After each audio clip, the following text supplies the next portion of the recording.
And we're off. Ladies and gentlemen, welcome to HOMAGO.com. My name is Evan Jones. I'm the community manager, and today we are speaking with Kinsey and Nathan from Seattle Retro Gaming Expo. Welcome. How are you? Doing great. How are you? I'm Thanks hanging for in having there. Oh, thanks for coming. Um, today we're going to be talking about the Seattle Retro Gaming Expo, which is taking place on June 28th and 29th of this month, yes? Yep, it's Which coming is up. June. Yeah. So soon, so soon, so far, so good. Um, all of your information, all of your information is listed on your website, which is at seattleretro.org, hmm and you're on Twitter at Seattle Retro, which I believe is all one word. Correct me if I'm wrong. Yeah, it is. All right. So, could you give us both a brief introduction? We can just kind of round robin it, and if anybody has any questions or concerns, we're going to do a QA after we work through some of my pre-selected interview questions, which in no way have been vetted by an army of Jawas, and then we just have a kind of an open session there and call it a night. So, Kinsey, please, All right. you. Well, Seattle Retro is, obviously local to Seattle. We're kind of a community organization. We do events throughout the year. We also have our big giant expo every year in the summer. So this year, as Evan said, it's going to be June 28th and 29th at the Washington State Convention Center, and it's just full of where you can buy retro games, play retro games, talk about retro games. We have panels, we have all kinds of stuff. So it's pretty awesome, and Nate can tell you a little bit more about it as well. Okay, yeah. So Yeah. the Seattle Retro Gaming Expo started out as a community effort between a few of us who wanted to have a show like that.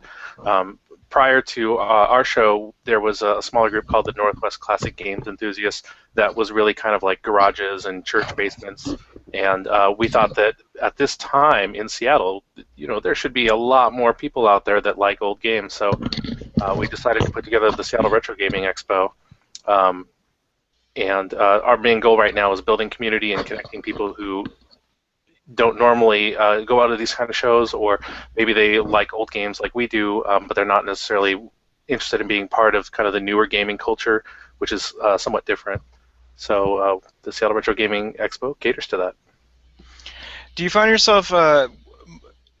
Do you think you have a breakdown of who your attendees are in terms of like, do you see collectors? Do you see people who are just like they're into gaming it up to a certain point, and then like real life snuck in?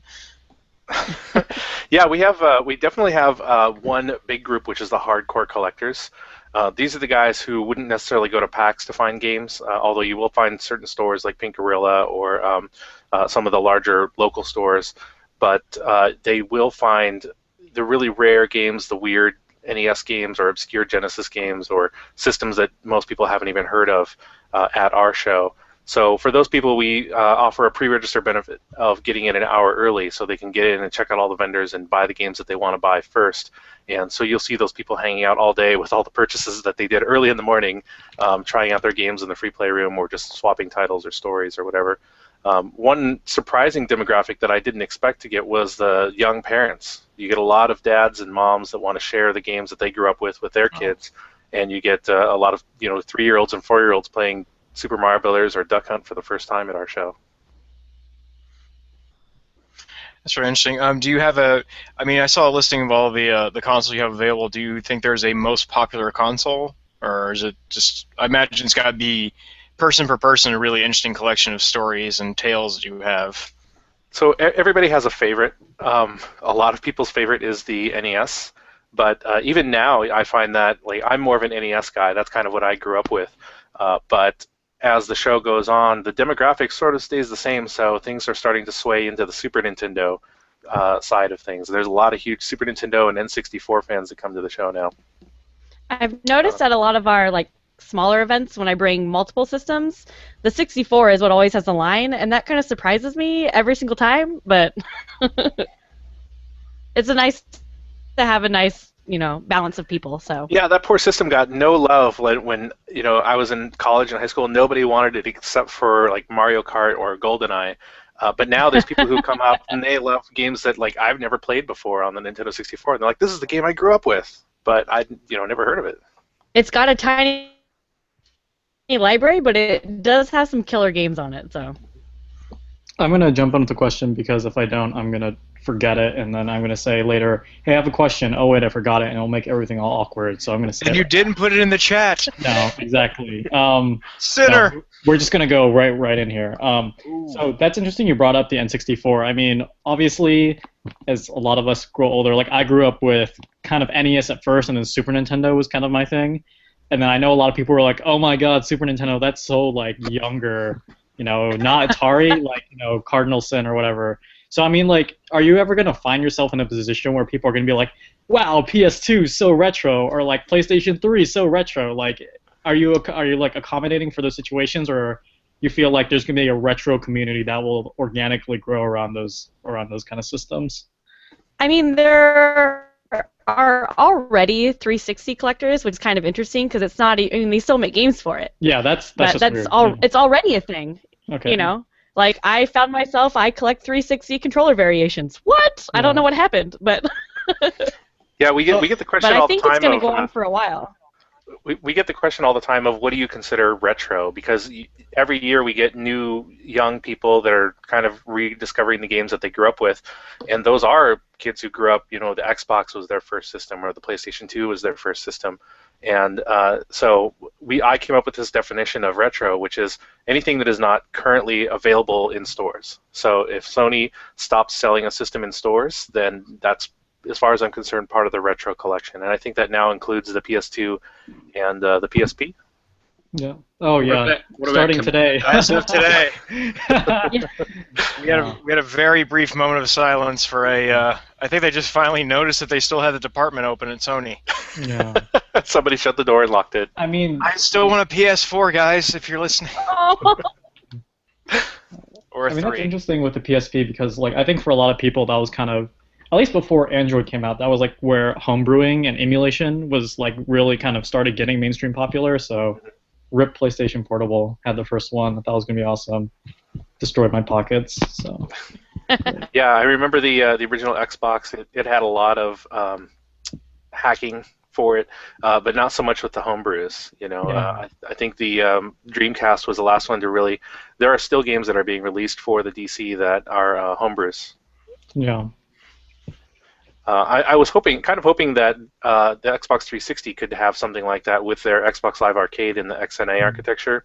It seems like something where they could just kind of let it go off to the side and let people do their own thing with it as they continue, promoting the Xbox One. But that it seems to not be the case. Yeah. I mean, how many of you? I get the feeling that I'm really interested because last year at PAX I went to a panel on game collectors. And that kind of like opened my eyes to this whole new world of people like paying $500 for like a Sega Saturn game that was like the first Sega Saturn game that had internet connection, and I'm like, what the F? So like, I assume that a lot of crossovers is like you guys get a lot of video game collectors, right? It's not just like players, but like people who just like top hats and mustaches and like monocles, like collecting the rarest artifact of games, or is it really like mostly just enthusiasts of NES or Super Nintendo or anything like that? It's a pretty awesome like mix of both. Because there are people who come to these expos that are like, I need these like 5 games to finish my Super Nintendo game collection. Like, maybe I'll find it here. Like, we get that, a lot. And people there's a lot of like nostalgia people as well. They're like, well, I played this, but I haven't played it in forever, but I'm going to go because I love it. So. Interesting. Yeah, I think you'll find more people who want to buy the game to put it up on their shelf and just kind of pull it down and look longingly into Mario's eyes for a little while and then put it back on the shelf. But there's definitely people out there who have their collection like sitting on the floor next to their NES and they're playing it every day. I tend to be a weird combination of both. My games, my personal game library is part of the Seattle Retro Gaming Expo's free play library. Mm-hmm. So the reason that I buy games and add them to my collection is so that other people can play them at the free play. You'll see that same library at SoccerCon and at PAX as well. I donate it to both of those shows so that other people can go in and play games that they remember from their youth. Nathan Kinsey, can I ask a Seattle-specific question here? I like how we jumped right in, and I've totally torched all my interview questions. I'm completely happy about that. I know it's going well. When after the first like 3 minutes, it's like, well, there was an hour down the Well, drain. that's like my final question, so I'm just gonna like leave. It was great. So. Ouch. I was going to ask. I noticed just from kind of walking around Seattle that I wandered into Pink Gorilla and I've wandered into other stores like literally minutes after getting off the bus up there. Is there a especially strong retro gaming scene there? Because it just kind of seems like I saw some stuff at SakuraCon, collectors-wise and game-wise, that I thought, wow, people really have to be like plugged in. And is that due to things like the presence of both Nintendo and Microsoft in the area? Yeah, I think so. I think you get. Go ahead, Kinsey. Oh, I was just gonna say, Seattle. I've always felt has a really strong gaming presence. Like, I mean, for new games, we have like Bungie, Microsoft, Nintendo, 343, PopCap. Like, we have all these things that are just here, and then we also have a lot of retros. We have so many retro stores. We have so many like arcades and barcades. Like, I feel like the community is like super strong here. And Yeah, I remember when I heard of my awesome. first barcade. It was the place in New York that I think was literally just called Barcade, and I was so jealous. I was like, Yeah. "Damn you, East Side! You always get the good stuff first." And since that was probably in 2007 or something. And since then, we've just totally taken over. There's barcades all over town. There's the Pinball Hall of Fame. Another castle just expanded. We've got arcades all over the Puget Sound. I think more than most places that I know of, and it's because there's such a strong community here. There's a lot of people who grew up with games whose parents worked at game companies and are now kind of raiding their closets and pulling that stuff out and putting it on display for people. Yeah. Also, here's an interesting coefficient. Wrong use of the math term. Sorry. An interesting question I had that goes along the same lines. Do you know a lot of people who are in the refurbishing world? People who are basically, because those systems, man, I remember sitting there and messing with the Nintendo. It's like watching that red LED just sit there and laugh at me. That's the thing, Kinsey. I think you have the inside access. I do know people in the refurbishing world, and I kind of like calling it that. That's funny. But like, well, my boyfriend actually works for another castle which is a local game store up here. Wait. Kinsey, I'm sorry. Yeah. Your boyfriend is in another castle. Oh, no. But, yeah, so he does all of the repairs, like, on all generations. He does mainly PS3s and 360s just because that's what breaks, let's be honest. But he does all the old stuff as well, and he makes, like, repro carts and, like, all of that. So that's a pretty strong, like, business here as well. I know tons of people in this area who do repro carts. So... Yeah, the repro thing is cool. really weird to me. I like the fact that you can get a reproduction cart of some things. For example, one of the games that we have in our free play library is the Nintendo World Championships, and this is one of those cartridges where there's only 125 of them in the world, and they're starting to sell for tens of thousands of dollars for one game. But thanks to the magic of reproduction, we have a copy of the Nintendo World Championship that we are comfortable with letting people play and use. We've used it for tournaments and all sorts of fun events in the past. So reproduction definitely has a place, but it's getting really scary. You can buy on eBay labels that are almost perfect reproductions of an original Legend of Zelda cartridge or Dino Peak, the Flintstones Adventures Dino Peak cartridge, which is a really rare game. And when you have a really good label like that and you swap out the motherboard for some reproduction board and you stick it in a cardboard box, there's very little that the average collector can do to identify that that is a fake. I think if you're going to go into repros, I think you definitely need like some sort of like moral compass, I feel. I know a lot of people who only will repro things that never came out in America, so you can't buy it in that shape of cartridge. So, fan translation. It's kind of a slippery slope. Yeah, they're all fan subs basically. So. Yeah, for example, Earthbound. for the Super Nintendo. That's actually a sequel to an NES version called NES game called Mother, and so that was fan translated, reproduced, and released as Earthbound Zero. Was Mother a Gynax game, or am I just stuck on Gynax? No, that was Princess Maker. Yeah, Mother was developed in house at Nintendo. Okay. Mother 3? All the mothers. Oh, Mothers, yeah. I just know the fans are crazy about that Mother 3, so They want it. yeah. They want it bad. Well, tell your children not to walk my way. Well, it's funny because I heard actually like a Japanese copy of Mother 3 is actually like super easy to get. Apparently, it's just like the collector ones are like super people go crazy for them. So like every Mother 3 collector has like, correct me if I'm wrong. This is just what I heard. It's like every Mother 3 collector has like the standard like Mother 3 initiation cartridge, which is like the Japanese Mother 3 cartridge, and then it's like a hunt for the most dangerous game of Mother collection. I don't know. Yeah, that game that community is just super wild. Oh man, yeah. Star Road for years was the craziest community. They would write.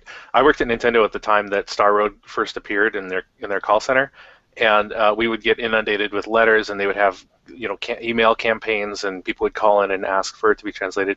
And at the time, Nintendo just they just didn't listen to that stuff at all. So I think they either burned out or they went super hardcore crazy for Earthbound and Mother games. Well, there's a lot of like Actually used to collector niches that are like that. Yeah, Kenzie, go ahead.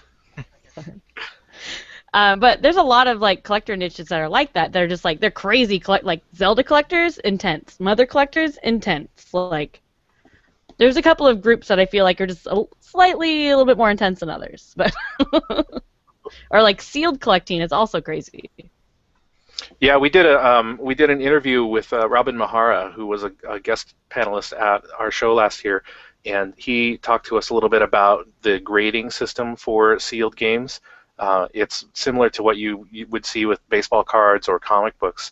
They would go through and grade the quality of a sealed game. So even within, it's not enough that it's sealed. It also has to have pristine corners, and the seal has to go across the cartridge in a certain way for it to be worth more or less than another cartridge.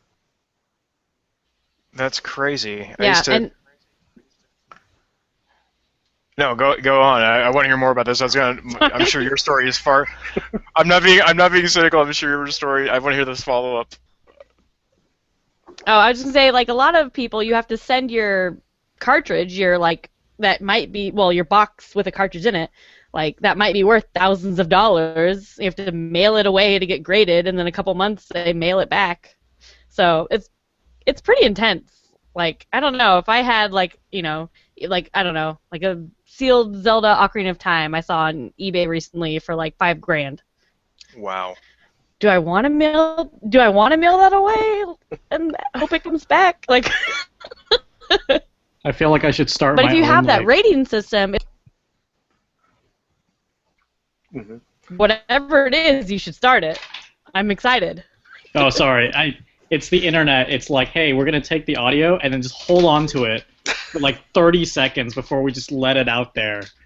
Yeah, I was gonna say it sounds like I should start like a seal grading service, whatever it takes to be certified, and just have everyone mail me things and just sit on it for like 3 minutes and be like, yes, and then just mail it back and be like, yeah, it's fine, it's good. You should fly to them. Yeah.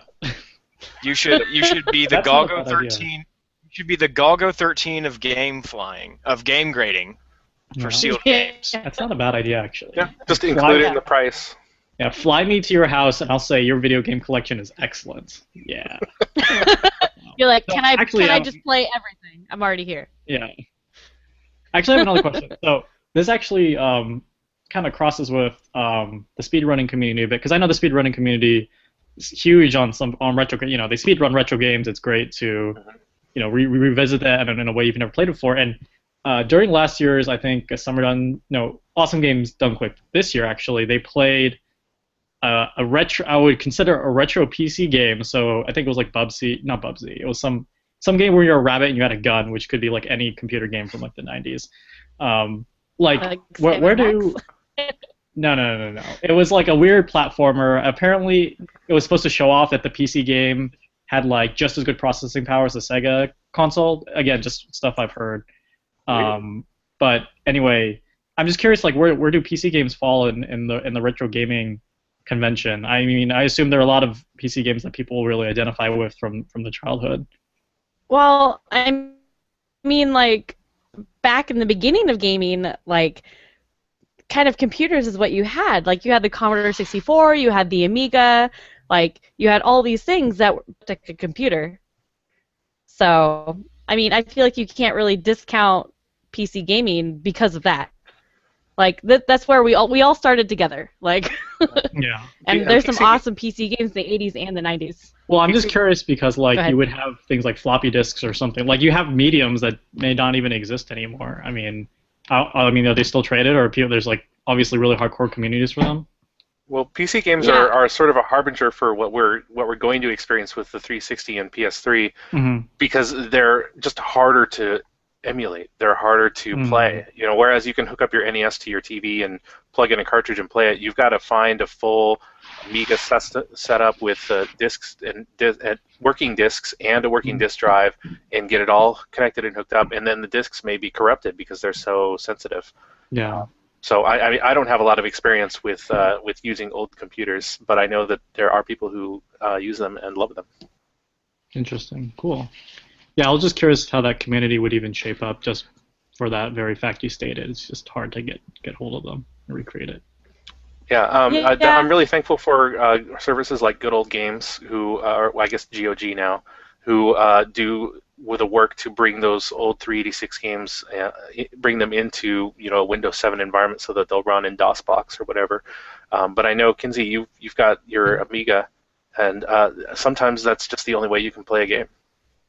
Yep, I have an Amiga and I have a Commodore 64, and I have a giant stack of floppies. But when I say giant, it's like this big. But like the old Which is floppies are giant, pretty technically. floppy. Yeah. So I have a lot of floppy disk games, and I'm still looking for more. So it's still out there, definitely as a collector. You guys need to make it over to Asia sometime and go game shopping over there because it's mind blowing. I drug home a Super Famicom and a whole bunch of games. And I think I was out maybe $40, $60 actually with the game system. Nice.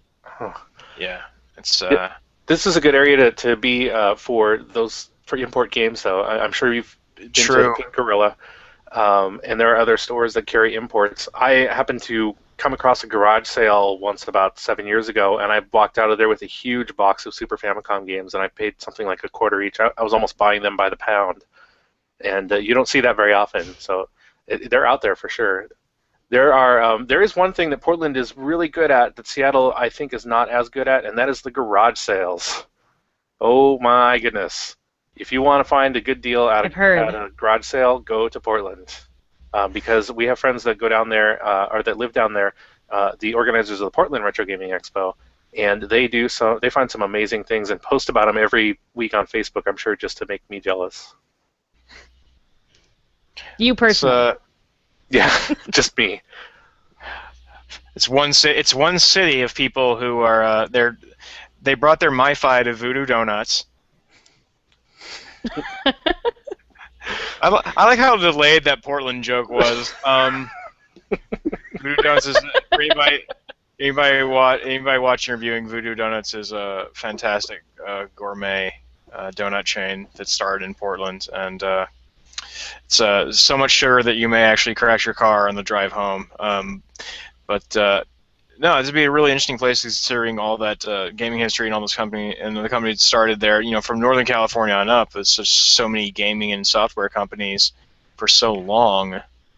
Yeah, it's really weird because you're right. Like a lot of the game companies are on the West Coast, but I don't know if you know much of the retro gaming community, but there's a huge pocket of retro game collectors over in the New England area, and I guess it's just really easy to find games over there. I don't know, but there are some stores over there, some store owners that I'm friends with, and they just show amazing things coming through the door every day. It's such a no. It's such an interesting thing. We've actually barely talked about the expos. I assume that it's a natural outgrowth of series of conversations such as this because I'm so fascinated by it. And by the way to be Brown Loyal with a shirt. I just saw that. Oh, the Pink Gorilla shirt? The Pink Godzilla shirt. Well, yeah, it's Pink Godzilla. This is a favorite shirt of mine. It's starting to fall apart, but I like it because it was given to me by Nathan Payne and Greg Hess. They were the original owners of the store. I did their first website for them back in 2006, I think. You could always get a repro of it, yes? Yeah, I'd have to. Yeah, at this point, they're Pink Gorilla now, so this is a wearable lawsuit rare item. Yeah, rare candy. So, so as far as like the event goes, I was just wondering if you can give us kind of a breakdown of what your day-to-day is like, getting ready for it and building up to it, because that doesn't seem like something small. You know, you're at the convention center. Yes, it seems like a lot of time and effort's going to go into it. It's a lot of work. Yeah, it's not small. It started out small, but the first year it was me and Gerald and I think maybe a half dozen other people that were kind of the core staff, and then we had volunteers that join in, and then the next year we brought in some amazing people, and Kinsey was one of the first of those people to join us. Yeah, I did. Yeah, I don't know, Kinsey. I mean, you came in, you saw it from the outside the first year. Would you say it's gotten bigger this year? I feel like I'm stuck in the middle. I definitely think it's gotten bigger this year. I mean, even just our web presence is way bigger. I mean, we gained like 1,000 Twitter followers like in like a year and a half. So, I don't know. I think we're doing pretty good. Yeah. And like the expo itself has grown. We went from, the Red Lion Hotel to the Seattle Center, which is awesome, and then to the convention center. So, yeah, I think we're moving right on up. It takes so much work. I took a lot of days off from work. A lot of packing, setting everything up. One thing that's a little bit unique about us is that we're a not-for-profit organization. So unlike a larger event like PAX or even SoccerCon, which is also a nonprofit, but they have a lot more money coming in. A lot of the stuff we do is kind of bootstrappy and ground up. So we handle a lot of the stuff ourselves if we can. If we can't, we try to barter. We do a lot of trading because we want to keep the costs down for the people who come to the show. You know, we don't want to charge an arm and a leg for our tickets, even though we're working in a union environment in a large corporate style convention center where we have to kind of eat those costs. So we try to keep it as grassroots as possible, and I think that builds a pretty good sense of community within the show, and I think that spills out into the audience. Well, you routinely run events, as you mentioned, in other capacities in other places, and you've got a bunch of them listed at SeattleRetro.org, yes? Mm-hmm. So in that sense, you've got, in a way, I feel that your con doesn't end, per se. It's not just this one highlight. It's kind of a series of mountain chains of retro gaming, if you will. That's a great way to look at it. We have monthly events, and we throw on we had an Emerald City Comic-Con after party 2 years in a row. We definitely keep the momentum going all year long, and I think that's the most important part, so people don't forget about you. Yeah, we do. Kinsey and I both put on the Question Block, which is a monthly video game pub quiz. We do that every month as a part of the show, but also just to kind of get people together. Let's see, what else have we done? We did something at the EMP last year, which is the the Experience Music Project.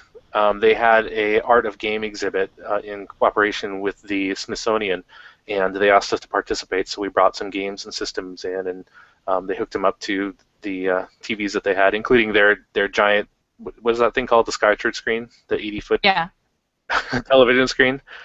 That was really something to see. It's huge. Seeing the Atari on an 80-foot TV, or not even 80. No, 80 is too small. I don't know what the SkyChurch is, but basically, it's like the TV when you're at when you're at a baseball game or where all the scores are. It's like that. It's huge. Yeah, so we've done plenty of events, and we're hoping to do more this year. We're also doing the podcast, which is our semi-regular retro game podcast. A lot of times we talk about events that are coming up, not just our stuff, but other things that stores are doing and other local events. And this last one we had was a beer podcast because we're all craft beer fans. Well, living in Seattle, we kind of have to be. That's how that works. Yeah, yeah. If you're not into coffee, you have to be into beer. Yeah. It's one way or another. Upvotes or downvotes, I guess. Yep. Well, in my opinion, beer is the upvote. Is your podcast available on SeattleRetro.org or? It is on SeattleRetro.org from time to time. We're working on upgrading the front end so that the updates will come in more regularly. But you can also find it on iTunes and thequestionblock.com, and we also tweet about it whenever we post a new podcast. Okay, and again, that's at Seattle Retro. Sounds like it spells. Want to go through kind of a few questions here about it. Speaking of, we'd mentioned earlier on online gaming broadcasts and I guess the burgeoning community of people who are kind of building a community of games in their free times and hobbies and looking at like Twitch and live streaming and whatnot. How do you feel the emphasis impacts you as an event?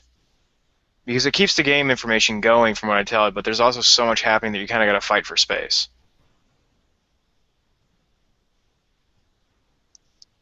Go for it, Kinsey. Well, I mean, all the like live streamings and like all of that is, I mean, I think it's awesome, and especially if people want to do capture cards with old games, I think that might just get people's like fire burning to start doing retro stuff again. Like, I definitely don't think Twitch or anything like that could ever like hurt. I don't see it as us fighting for space. I see it as we're all in this together, and we all love video games, so let's show it in our own way. Yeah, Twitch is a great. Maybe that's just me. I think it offers opportunities. We could stream panels at our show. We could show people the things that are happening at the expo or the things that we're doing around the area.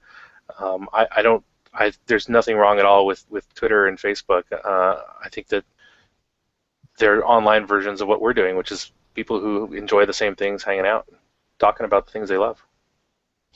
Yeah, I had to join Twitch for work yesterday. Oh, now you're just ruining it. You had to join Twitch for work? Yeah, it was terrible. I had to sit there and join Twitch for work, and I had to start messaging people. Hi, Tim.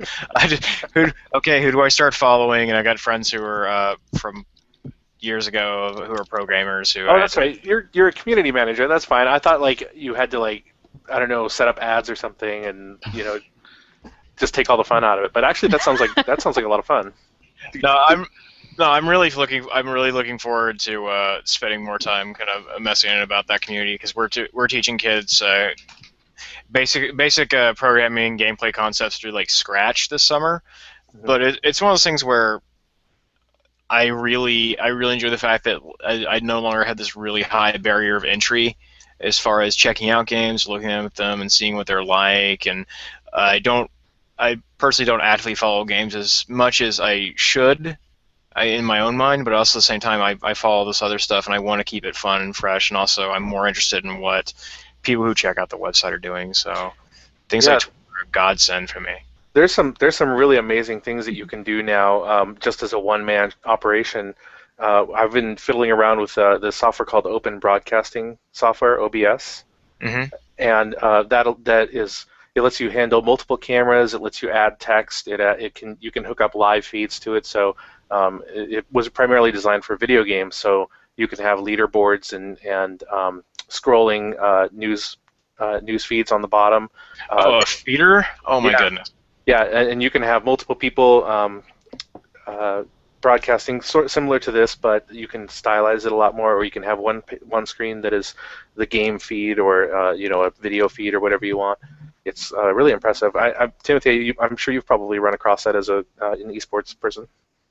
Yes, all of my friends stream, and I've streamed a couple times. OBS is, I'm not sure if people realize it yet, OBS is a piece of revolutionary software. It's open source, and for a long time people had to stream with XSplit. XSplit was like the easy was like the easy software that you would click and go live, and everything's like what you see is what you get kind of thing, a nice user interface. And after a while, I mean, now they charge for it. I mean, you can still do the free version, but there are setbacks. But like a lot of people use OBS because they feel it's more lightweight and super easy to use. Like I've ran actually really crazy productions on OBS. I mean, obviously you need more professional software if you want to go big, but even with paying for XSplit, which is like, I don't know, like a couple tens of bucks a month, like you get really great production on Twitch, and the fact you can just push it out there is great. Like I know Awesome Games Done Quick or Summer Games Done Quick, they stream a lot of retro games.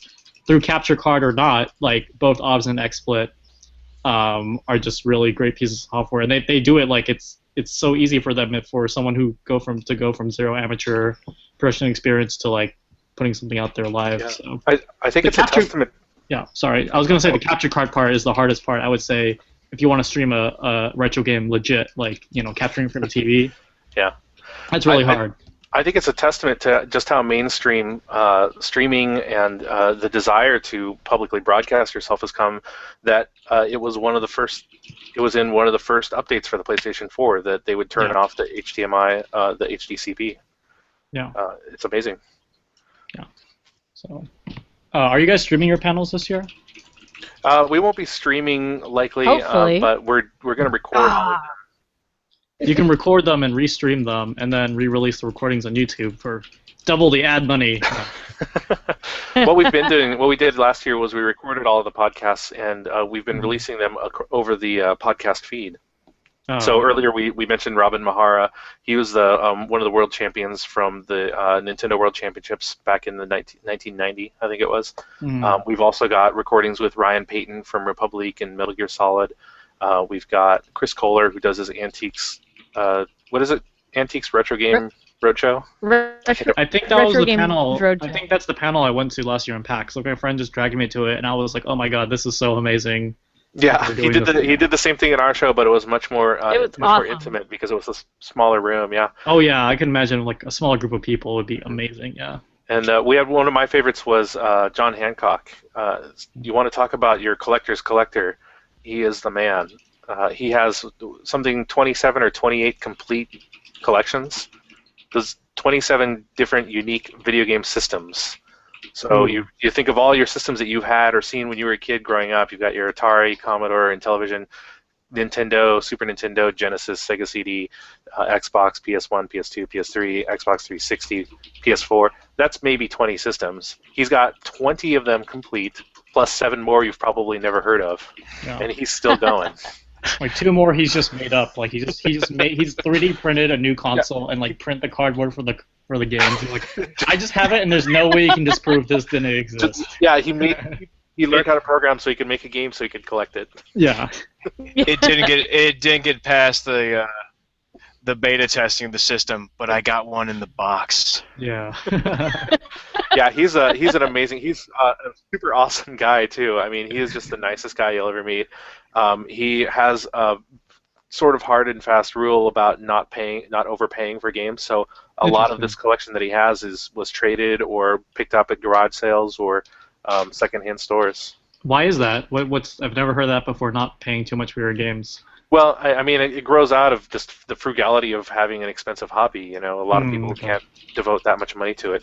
But he's always been really good at, just walking into the right store at the right time, or asking some farmer what's in his barn and finding a box NES games. He's just done that, and I don't know how, but once again, Portland.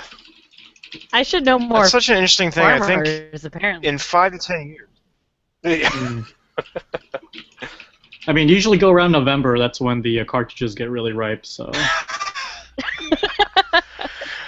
I think honestly though, if you think about it, in 5 to 10 years, if not even in a couple years, you'll probably start seeing people seeking out this technology as it goes away. Not like parents or relatives or people who picked up this and that and don't care about it anymore. It's going to be a huge upswing. It's just these generations we're several generations into video gaming now, and I didn't really think people were really nostalgia minded until about maybe a decade or so ago, at least in my experience. You had a couple of friends in his school who would have an old console because it was, it was there and you get a whole bunch of games for cheap, nobody cared, and now all of a sudden it's a thing again, and it's fascinating. Enough to actually hold an expo about it in Seattle. Yeah, and we're nowhere near the largest either. We're in our fourth year. The Portland Retro Gaming Expo, which is the direct descendant of the Northwest Classic Games Enthusiasts, is in their their 10th year, excuse me, and they are probably 3 to 4 times larger than us. And they're not even the national one. The national one is the Classic Gaming Expo, which takes place in Las Vegas. I think it's in September this year. Is that right, Kinsey? Yeah, like mid-September. Yeah. So there's definitely, it connects with a lot of people. So, excuse me, I got a little overclamped. I was excited. So speaking about this year, specifically, I was wondering about some of the events you coming up. You got a lot going on. I also noticed you don't have night events, and I wanted to talk about what you just have a hard cutoff at 6 because you mentioned you were a busy organization. The 6 p.m. cutoff is actually mainly for the vendor hall. We don't want people to be too late, and we know our vendors have their own things that they have to, they have to prepare for the next day and take care of their inventory and stuff. So we close the vendor hall at 6, but the actual show floor is going to be open until 10 p.m. So that'll be our free play room, which is my collection plus a bunch of other people's collections. I think it's something like 1,500 games that are available that are free to play on 20, 30 different televisions. And then we also have the System Link room, which is going to have a 10-player Steel Battalion. If you don't know Steel Battalion, that's the game that has the Steel giant Battalion controller. Yeah. So that was a rare game even when it was new, and we've got 10 of them all linked together so we can do kind of a team battle. Nice. Right next to that is going to be the System Link, which is 10 more Xboxes. Is it 10, Kinsey? Do you remember? Yeah, I think it's 10, and with like a gigantic System Link library. Yeah, like hundreds of games. We found we have the other co-founder, Gerald. He just does a really good job of finding these games, and so we've got 10 copies of GRA and 10 copies of Rainbow Six and 10 copies of Halo 2 and all these games that are specifically designed to be played in a LAN format. So everybody has their own TV, their own system that they play with, all competing. And then next to that, we also have a GameCube System Link, which is new this year. We have 16-player Mario Kart Double Dash?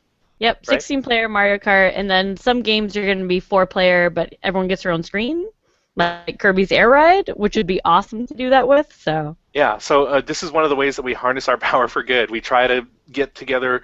Nobody in their, how many people in their lifetime have gotten 16 TVs together into one room so that they can all play Halo 2 on this giant LAN system?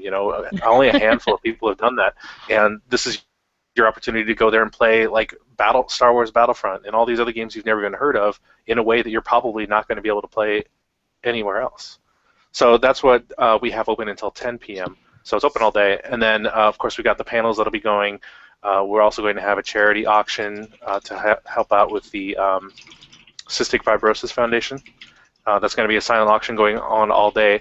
And that will end just before the Arcade Armageddon tournament / chiptune concert starts. So we do have a lot going on at night. I was wrong. Sunday, not so much. I was delightfully wrong. Yeah, I guess we should probably do a better job of communicating the nighttime events. But yeah, we tried to have something for everybody. We tried to make it so that even at night when you're done buying your games and you're ready to have some fun, that you can stick around and do that.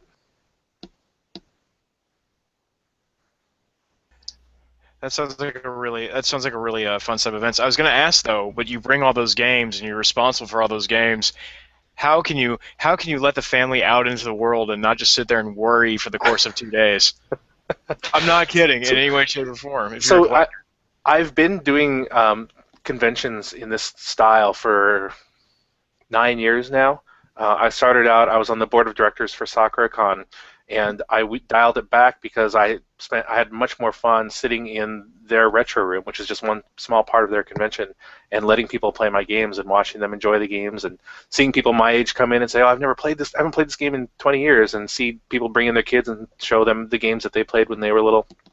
And when people are in that mode, a lot of that goodwill comes out, and we've had almost no instances of theft or arguments or anything like that at our show or in the free play room. So I have no trust issues at all with letting people take these games to their station, play them for half an hour or however long they want, and 999 times out of 1,000 they'll bring it right back. That's heartening to hear. I always think to myself, like, man, it's gotta be tough to just say, like, okay, well, here it goes. Well, the reality in 2 days. The reality is that Mario 3 gets checked out 50 times, and Princess Tomato and the Salad Kingdom gets checked out maybe once. So people like knowing that they can go in and try out those weird, obscure games, but when it comes down to it, they want to play Balloon Fight or Marble Madness and just kind of look at Cheetah Man 2. So I just had to ask Kinsey. I was looking through the events listings. What is Metal Jesus Rocks? Well, Metal Jesus Rocks has a YouTube channel under the same name, and he's also an avid collector in our area. He's really into metal music, so hence the name. And I've been on his channel a couple of times, and he's amazing. He's like a YouTube sensation, loving video games and metal music. Definitely worth checking it out. He's one of those guys that has a really awesome game room too, Kinsey. I know you've recorded a couple of the Metal Jesus videos at his game room, and it looks amazing. Yeah, I've played many a game in the game room as well, after a couple of good old Seattle craft beers. I'd like to remind everybody that HOMAGO.com is not endorsing the activities of our over 21 participants. However, we understand that there is freedom of choice. It'll definitely be a really fun panel. Yeah, we like Metal Jesus. We like Video Game Break.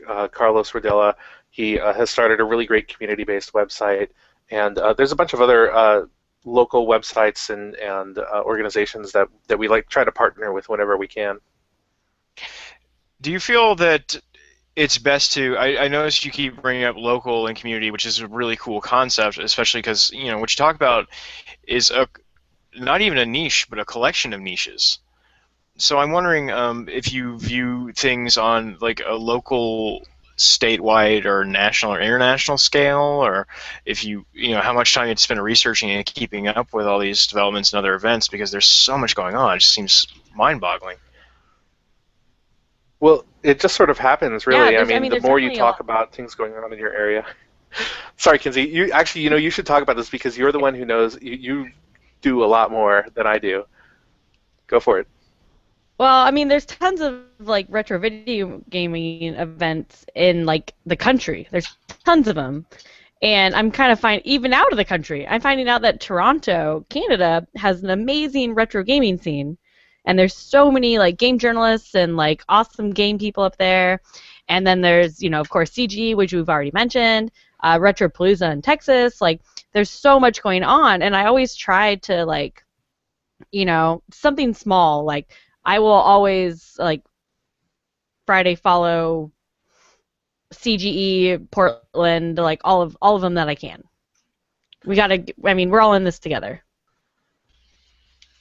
Yeah, and one of the things that retro games are really good at is getting 5 or 6 people in a room together and sitting them down in front of a TV and playing games together.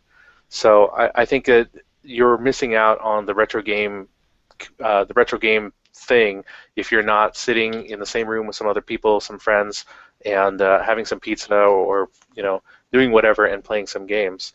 And the best way to do that is locally, within your community. So and there's benefits to it too. If you meet people, you get to know them. My current girlfriend I met at the NWCGE show in 2004. So it behooves me to organize events where people can get together and hang out. Pay it forward. Yeah, exactly. And it's weird. I'm actually wondering. Oh, please, Kinsey. I'm sorry. Sorry. I have my host shame. No, it's all me. A little bit of host shame on my part. I think I've got some leg, but like it's weird. Like I joined Twitter like a year ago. Like I haven't been on Twitter for very long, and I've met so many people who are into retro video games. I've like been on some of their podcasts, and we're like good friends now. It's kind of awesome to like I don't know step outside your community as well and meet all these wonderful people who are like all throughout the world basically. Mhm. We're everywhere basically, you guys. It's like retro games will infiltrate every single country. So you're saying there's just no escape? There Pretty exactly. much. There's no escape. Want to buy an There is no Xbox escape. One? There is I'm no- sorry. Like Yeah. you're gonna get a Resistance is Super futile. Nintendo. Like Yeah. Uh, next thing you know, you've got to deal with old sprites. Actually, there's we learned today. We were getting ready for this event that I mentioned earlier, this summer-long program. People are pushing. They're going to like sprite galleries and they're taking down the video game character sprites and taking like using like the kids' visual software programming languages and making their own games with Mega Man or Ryu from Ninja the Gaiden. aw. I mean, it's And such like an adorable gray legal area, but it's. I mean, it speaks to like Yeah. how much these games mean to it means to them, right? So. But there's Yeah. been a fantastic shift. There's been a fantastic shift in like the remix culture even today, as we saw, alongside with I guess the decommissioning of the PSP, the Metal Gear remake that Konami's like, sure, go ahead, just don't make any money off it. And Nintendo's attitude towards fan remixing has shifted a lot over the years. It's just really exciting to see people kind of take it and make it their own, and be it old or new, or something that's in between the two. Yeah, it was really nice to see Nintendo realize that shutting down fan sites because they were using Nintendo sprites was not the best move. Yeah. I'm excited to see how their Mario Kart tournament turns out. You know, I like to see the NES remix on the Wii U. I'm glad that they get it finally, or at least they're starting to. Well, I just noticed that. Oh, Tim, did you have a question? No, I was agreeing with Nathan. Starting. Yeah. To get it, so. I just thought you were surfing. I mean, so what's interesting. So in the realm of kind of Nintendo getting it, what a game that's really sticking out to me that's interesting. I'm not sure if it would be retro in any capacity because it still has this crazy vibrant community. It's Super Smash Bros. Melee, right? Oh, Like yeah. at E3, they're having a huge tournament for Smash 4, but the competition is all with the GameCube game Melee. I mean, I guess that could be considered retro. It's not really sold in stores. It goes for quite a sum of money if you look at the right places. Like, it's kind of interesting, right? Like, it's still very within the modern game dialogue, but it's a very old game. Well, Nintendo did something that I think is a really odd move, but I'm really excited to see, which is they released an adapter for the Wii U Yeah, that lets you use like- GameCube controllers. I Yeah. saw That's that. crazy. Yeah. It just That's makes a you wonder if smart the market move. for GameCube controllers is going to go through the roof. Yeah, like It that's- already starting to though. Have you tried to buy a GameCube controller lately? Like they've crazy Yeah, gone no. up in price. especially Can't say I have. my friends who were really getting back into Smash Melee, like specifically Melee, right? Like that's where the stuff is happening. They went to look for GameCube controllers, and like exactly like you said, it's like hard to get the one you want, Yeah. like the exact specification. So it's like I don't know if another game will be like Melee, where it's like an old game, so people are hunting down the hardware from that era to play it competitively. But that's like exactly what's happened to Melee. It's like we want the GameCube controller. Like we don't want the Wii U Pro. We don't want we don't want no Kinects. We don't want your fancy move hoo-has. We want like a GameCube controller, and I don't know. It's what's even funnier is people who are just getting into Smash Melee. Like I don't know if you can buy it in the Wii store or whatever, but like they're people who didn't grow up with the GameCube controller still want the GameCube controller to play Smash Melee, right? Like even like people who played Xbox 360 still Yeah. want the GameCube controller to play Melee. It's wild. So Of that's all really- the game controllers, yeah. you would think would be the one that fighting game players want. The GameCube controller is probably right down there with the Atari joystick. Yeah. I never would have expected that to Smash be is like a coveted fighting game controller, but Yeah, I mean, Smash is like a whole different it's breed crazy. of fighting games, though. Like, it controls differently. It doesn't have like the regular, like, 6-button high kick, low kick, whatever. Mhm. Like, it's so different, and I think that's why it might have been a reason Yeah. why it took off so much. That and the like Nintendo branding, but Well, that and the feeling whatever. of playing a game and just kind of going to yourself, I don't know who I am or what's going on. That's exactly how I feel. Yeah. My Smash experience. Is that me falling off the cliff? Oh, yes, it is. Well, you think you're doing really well, then you realize no, you're the one that keeps getting killed over and over and over again, and you're also at the wrong side of the screen. I must be doing really good. I'm at 100%. No. I mean, just pro tip: if any of you collectors have game controllers and you want like 3 months worth of Chipotle, I know some way that you could make that happen. There's some really weird collectible things. Like just getting into the weirdness of collecting. One of the weirdest collectibles for the GameCube right now is the GameCube component cables. Oh, I have this set of them. Yeah. That would make sense. Yeah. That would make sense. They're not just expensive because they're rare. They have some like circuitry in them that it was Nintendo did it to save money, and I don't think it was ever sold in stores. It was only sold online through Nintendo Store. So if you look for them on eBay right now, they go for about $150. Yep. Just for the cable, and it's just one of those weird things that I never knew it was worth money or rare until I thought, hey, I want to hook up my GameCube to my HD TV. Nope, I'm not going to do that today. Never. It's all about Smash. I have them. Oh, you have a cup? Or you have a pair? Yeah. Do you want some Chipotle? Because Tim knows somebody. Yeah. Well, if you've read my Twitter at all, you know that I really like burritos, like an unhealthy amount. So we might have something going here. Yeah. Cubes for Chipotle. That's the foundation. You can start a different NPO. Yeah. Cubes for Chipotle. Cubes for Chipotle. With that said, guys, do we have any final questions? Because we're at about the 3-minute warning here, and I want to make sure everybody gets their plugs in. I have a question for Tim. Yeah. So you grew up in the esports. Was there like would you say there was a gateway game, a retro game that got you into esports? Like what was the? Yeah, I guess they would be retro-ish now, which would be Counter-Strike 1.4. Yeah. And then obviously to 1.6, and I was on the hate train with Steam. Now it's amazing. And then also StarCraft Brood War, which I guess speaking of another retro game played competitively, StarCraft Brood War was played like 12 years after its release, still going strong right now, like as an underground thing. And no one really plays 1.6 anymore competitively unless they're super hardcore. But like, yeah, those are interesting. But they're PC, like you said. Like PC is a weird medium because are they, if you can still get it online, like Blizzard still sells StarCraft Brood War on their digital store. I'm sure you can still buy Counter-Strike 1.6. That's fine. But they're not a cartridge. They're not an object that disappear over time. Games online are weird. I mean, they're fluid things. They don't.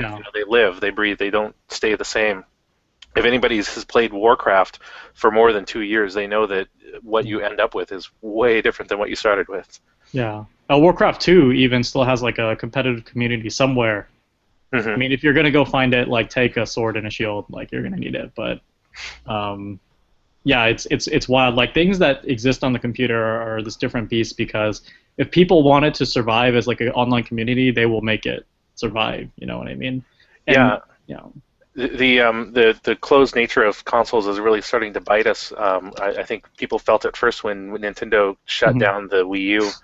Or, I'm sorry, not the Wii U, the Wii servers. Or I think it was for everything but Smash. Yeah. Is that right? I don't know about Smash, but yeah, like Monster Hunter 3, my roommate wanted to play that really bad, and then he bought it, and then nope. Yeah, Animal Crossing died. Yeah, it's a shame. It's too bad. Yep. But that's okay. Yeah, I don't think I have anything else.